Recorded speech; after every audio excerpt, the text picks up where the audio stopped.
Hoy vamos a meternos de lleno en un tema que a primera vista parece de protocolo y fotos oficiales, pero que en realidad es una arena de competencia, brutal. La promoción internacional de las ciudades. Totalmente. Estamos hablando de esos viajes de alcaldes que ya no son para cortar listones, sino para pelear por inversiones millonarias. Así es, el juego cambió por completo. Lo que antes era un plus, una actividad de relaciones públicas, ahora es una cuestión de supervivencia económica. Justo de eso se trata. Y para guiar esta conversación, tenemos un editorial que no se anda con rodeos. Se llama Diplomacia con Resultados. El show que puede hacer rica a tu ciudad o hundirla. Un título bastante directo. La misión de hoy es entender por qué en este 2026 la forma en que una ciudad se vende al mundo puede ser la diferencia entre la prosperidad y, el estancamiento. O sea, esto ya no va de protocolo, va de poder real. Es un cambio de paradigma total. El artículo sostiene que una buena estrategia internacional es a la vez una palanca para crecer y también un escudo contra un mundo cada vez más volátil. Y hay una frase en el texto que es un golpe directo. Dice, en un mundo donde las cadenas de suministro se reacomodan, la ciudad que sale a buscar oportunidades sin una estrategia clara no solo desperdicia dinero, sino que pierde negocios, talento y hasta poder político. Es una advertencia muy fuerte. Con esa advertencia en mente, creo que podemos empezar a desglosar el tema. Adelante. Porque el por qué ahora es la clave de todo. Bueno, vamos a desglosar esto. El punto de partida del análisis es que la promoción exterior ya no es un lujo. Y para que no suene a una idea abstracta, el texto lo ancla con cifras muy potentes de la economía mexicana en 2025. Cifras que dibujan un panorama de oportunidad y de riesgo al mismo tiempo. Por un lado, México cerró 2025 con exportaciones récord, $664,800 millones. ¡Wow! Es un salto del 7.6% en un solo año. Una locura. Es una cantidad de dinero que marea. Cuesta incluso imaginar el impacto que algo así tiene en el día a día. Y para ponerlo en perspectiva, el análisis subraya que más del 83% de todo ese valor se fue a un solo destino: Estados Unidos. Claro. A la par, el fenómeno del nearshoring disparó la inversión extranjera directa. Acumuló casi $41,000 millones para el tercer trimestre de 2025, un crecimiento del 14.5% sobre el año anterior. Ok, aquí es donde quiero detenerme, porque miles de millones de dólares suenan lejanos. ¿Qué significan realmente estos números para un municipio, para la gente de a pie? El editorial es muy claro en eso. Se traducen en empleos, sí, pero también en la urgencia de construir nuevos parques industriales, en una demanda bestial de servicios de logística y, por supuesto, en una presión tremenda sobre la infraestructura que ya tenemos. Carreteras, agua, electricidad. Exacto. Esa es la doble cara de la moneda. Y el texto introduce un contrapunto fascinante para ilustrar el riesgo. En ese mismo 2025 de récords, las remesas cayeron un 4.56%. ¡Vaya! Fue la caída más pronunciada desde la crisis de 2009. ¿Y por qué es tan relevante esa cifra? Pues porque nos recuerda que la relación económica con el exterior no solo se mide en contenedores y fábricas, se mide en la confianza de las comunidades migrantes. Ah, claro. El dinero que envían a casa mueve el consumo local, financia pequeños negocios, paga colegiaturas. Una caída así es una señal de alerta que impacta directamente en los hogares. Entiendo. Entonces, no se trata solo de convencer a un CEO en Alemania, sino de mantener un lazo de confianza con la comunidad de tu ciudad que vive en Chicago o en Los Ángeles. Es un círculo completo. Justo. Y me surge una pregunta que creo que deberíamos tener en mente. ¿Cómo se equilibra esta carrera por atraer inversión con el bienestar de la gente que ya vive en la ciudad? Esa es la pregunta del millón, y el editorial propone una estructura para empezar a responderla. A ver. No habla de una sola diplomacia, sino de un sistema de 3 capas que deben operar en perfecta sincronía. Aquí es donde se pone muy interesante, porque va más allá del típico discurso de vengan a invertir. ¿Cuál es la primera capa? La más obvia, pero con un enfoque distinto: la diplomacia económica. El punto crucial que destaca el texto es que esto ya no va de eslóganes bonitos. Ni de folletos coloridos. Para nada. Va de presentar un portafolio de proyectos serio, cuantificable. Tienes que hablar el idioma de resultados. Claro, un inversionista no decide mover una planta de producción por un video promocional. El texto de hecho enumera lo que buscan y es muy pragmático. A ver. Buscan seguridad jurídica a nivel municipal, disponibilidad de suelo, permisos que se tramiten con eficiencia y acceso garantizado a energía, agua, talento técnico y conectividad. O sea, lo básico. La palabra que lo resume todo según el artículo es certeza. Y esa palabra, certeza, se vuelve oro puro en el contexto de 2026. El editorial nos recuerda que la revisión del TMC, el Tratado Comercial con Norteamérica, está a la vuelta de la esquina. Lo que significa que el escrutinio sobre el cumplimiento de reglas laborales, ambientales... Se va a intensificar. Exacto. O sea que el clásico viaje para la foto y el apretón de manos ya no sirve de nada. Ahora tienes que llegar con una carpeta bajo el brazo que demuestre que cumples con todo. Exactamente. La promoción se vuelve mucho más técnica.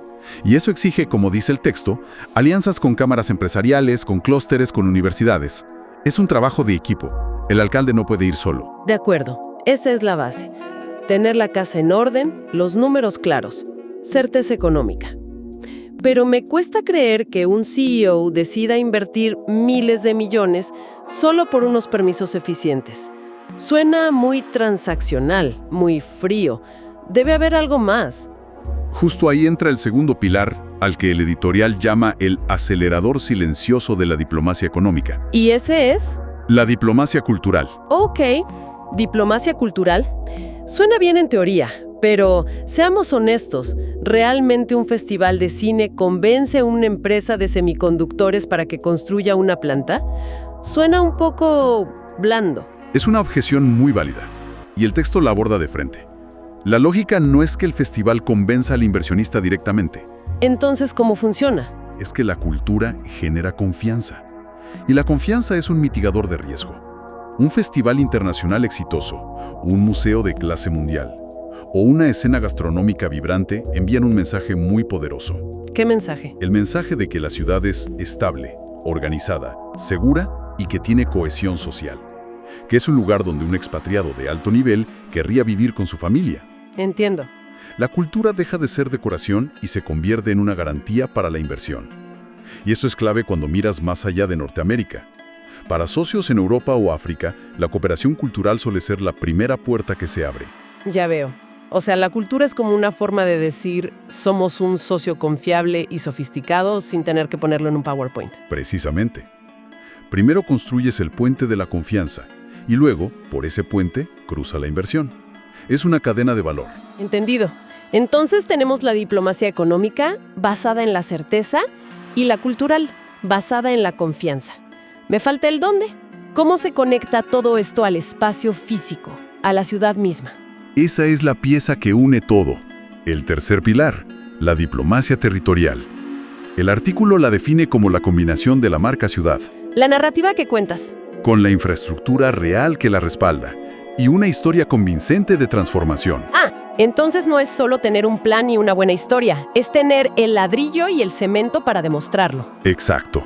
Y lo que cambia el tablero aquí es un dato demoledor que presenta el editorial. A ver. México tiene en marcha un plan de inversión público-privada de 5.6 billones de pesos hacia 2030. Solo para 2026 se planea invertir 722,000 millones en sectores clave. ¡Wow! Eso lo cambia todo. La conclusión práctica entonces es que la promoción internacional de una ciudad tiene que estar amarrada a estos proyectos reales. Ya no puedes ir a vender un sueño. Para nada. El inversionista, como bien dices, primero pregunta por lo básico. ¿Cómo llego del aeropuerto a mi fábrica? ¿Va a haber agua y luz para operar 24/7? ¿Es seguro? Claro. La infraestructura es el ancla de la narrativa. El texto pone un ejemplo muy bueno. El tren interurbano México-Toluca. Un proyecto así no es solo una obra de transporte, es un mensaje potentísimo. De conectividad y competitividad regional. Exacto. Dice, estamos invirtiendo en las bases para el crecimiento futuro. Una ciudad que puede integrar eso a su discurso tiene una ventaja competitiva enorme. También menciona algunos requisitos que en 2026 ya no son opcionales. Hay uno que me llamó mucho la atención. La tecnología. La tecnología. Es que ese tema ya no es secundario. Para nada. Las conversaciones han escalado a un nivel sorprendente. El editorial apunta que ya no solo se habla de comercio, sino de cooperación en temas como supercómputo o análisis de datos predictivos. Dicho de una forma más sencilla, Una delegación municipal que en 2026 no pueda hablar con fluidez de su ecosistema de talento digital, de la digitalización de trámites o de su estrategia de ciberseguridad, Simplemente no está jugando en la misma liga. se queda fuera del radar de las industrias de alto valor. Se vuelve invisible. Y a pesar de todas estas oportunidades, el editorial es muy realista y aterriza todo en 3 grandes desafíos. El primero es la necesidad de disciplina institucional. ¿A qué se refiere con eso? ¿A que los funcionarios se porten bien en los viajes? Va más allá. Se refiere a que la promoción exterior no puede ser una ocurrencia del gobernante en turno. Exige una agenda anual con métricas claras. O sea, medir los resultados. Medir resultados, crear alianzas a largo plazo y, sobre todo, darle continuidad más allá de los ciclos electorales. El texto lo dice sin rodeos. Hay que evitar el turismo gubernamental. Esas misiones comerciales que terminan siendo una colección de fotos, firmas de hermanamientos que no llevan a nada y 0 contratos de inversión. Justo eso. El segundo gran reto es la competencia fiscal. Y aquí volvemos a la pregunta que planteabas antes. La carrera hacia abajo. Exacto. El riesgo de que las ciudades, en su desesperación por atraer una fábrica, entren en una guerra de ofertas, compitiendo solo por quién perdona más impuestos. En lugar de competir por tener la mejor infraestructura o el mejor talento. ¿Qué es lo que genera valor a largo plazo? Esa carrera solo empobrece a la ciudad. Y el tercero suena como el más complejo de todos. ¿Lo es? Es el reto geopolítico. Con la revisión del TEMEC y las tensiones comerciales globales, el idioma de los negocios ha cambiado. Ahora las palabras clave son cumplimiento, trazabilidad, seguridad económica. O sea, ya no basta con ser competitivo en costos. Para nada. Puedes tener la mejor ubicación del mundo, pero si no puedes garantizar que tus productos cumplen con las nuevas y estrictas regulaciones, te quedas fuera de las cadenas de suministro más valiosas. Entonces, si juntamos todas las piezas de este análisis, ¿qué significa todo esto? La idea final que me queda es que la batalla por la promoción exterior en 2026 no la va a ganar la ciudad con el mejor discurso. Ni con el video más emotivo. Se ganará con el mejor expediente técnico y de resultados. Totalmente. El editorial propone una fórmula de éxito muy concreta. La ciudad que logra convertir su identidad cultural en confianza, que transforma esa confianza en inversión tangible. Y que usa esa inversión para mejorar y sostener sus servicios públicos. Esa es la que tendrá la ventaja competitiva real, sin importar si sus socios están en América, Europa o África. Y el texto cierra con una advertencia final que es francamente lapidaria. La ciudad que siga promoviendo una imagen sin un proyecto concreto detrás terminará pagando el costo de la irrelevancia. Es una conclusión muy potente, sin duda. Y ¿sabes? Pensando en todo esto, el análisis se centra mucho en cómo atraer recursos del exterior. Pero esa pregunta que hiciste al principio sigue resonando con más fuerza. La de cómo equilibrar el vender la ciudad al mundo con el cuidar de la ciudad para su gente. Exactamente. El texto nos da el manual de cómo tener éxito en la arena global, pero no profundiza en la siguiente fase, que es quizás la más crítica. Una vez que llegan esas inversiones, ¿cómo se asegura un gobierno local de que ese crecimiento beneficie a los ciudadanos que ya estaban ahí? Claro. ¿Cómo se evita que la nueva prosperidad se traduzca en gentrificación, en un aumento descontrolado del costo de la vivienda, en la expulsión de las comunidades originales? Esa es la siguiente gran conversación. El cómo se gestiona el éxito para que sea inclusivo y no una prosperidad que solo disfruten unos pocos.